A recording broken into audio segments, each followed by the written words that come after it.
உண்மை என்பது கூட எது என்பது ஒரு கேள்விக்குறியாக ரொம்ப ரொம்ப காம்ப்ளிகேட்டான ஒரு விஷயம், புது விஷயமாக கூட நான் சொல்லுகிறேன். உண்மை என்று எதுவுமே இல்லை. என்னங்க ஐயா அப்படி சொல்றீங்க? ஆமா, உண்மை என்று எதுவுமே கிடையாது.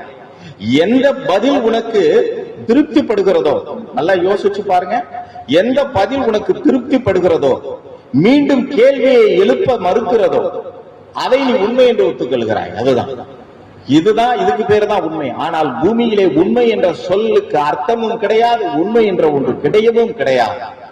அப்ப இந்த பிரம்மம்லாம் உண்மையாக அது யாருக்கு தெரியும்? இது யாருக்கு தெரியும்? கடவுள் இருப்பது உண்மையா பொய்யா யாருக்கு தெரியும்?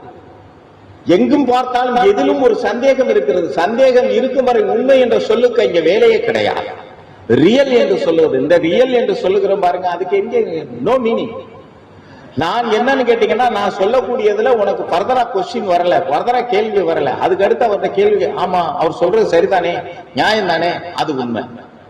இப்ப உண்மைக்கு பேர் எப்படி வைக்கிறோம்னு கேட்டீங்கன்னா, எந்த பதில் என்னை திருப்திப்படுத்தி விடுகிறதோ, ரொம்ப ஆழமான விஷயத்தை நான் சொல்லுகிறேன் உங்கள்கிட்ட. அதனால இந்த உண்மையை நோக்கி பயணிக்கிறேன், உண்மையை நோக்கி போறேன், உண்மையை பேசுறேன் அப்படிங்கறதெல்லாம் அந்த ஜாலமான வார்த்தையெல்லாம் நமக்கு தேவையில்லை. சர்க்குருவே சரணம்.